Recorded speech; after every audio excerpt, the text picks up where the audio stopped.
tutta la Fiorentina ad eccezione di Kerizon è dietro la linea della pallone, cerca l'1-2 e poi il pallone è buono per Snyder, il sinistro, Frey, calcio d'angolo, prima conclusione pericolosa dell'Inter.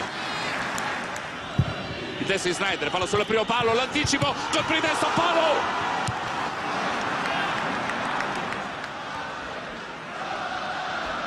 Movimento di Kerizon al limite, servito invece Montolivo, arriva con molta testa, grande palla, 2 volte in aria, l'assist, rete, Kerizon, Fiorentina in vantaggio.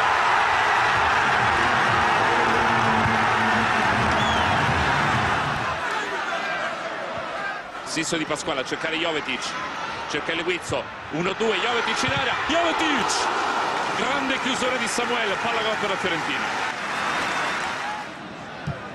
Ha liberato Pasquale, alza le per il centro l'Inter, sta aumentando la pressione a squadra di Mourinho, ma la Fiorentina negli ultimi minuti si è chiusa bene, non concede palle gol all'avversario, come se l'Inter andasse a sbattere contro un muro al limite dell'area di rigore. Adesso però questo muro prova a farlo saltare Snyder, parte il tiro, la palla termina sul fondo, ma Frey era sulla traiettoria.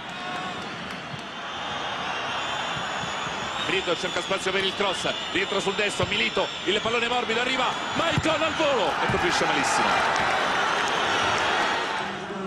Zanetti, Cambiasso, Eto'o, si muove Snyder, Eto'o dentro, il pallone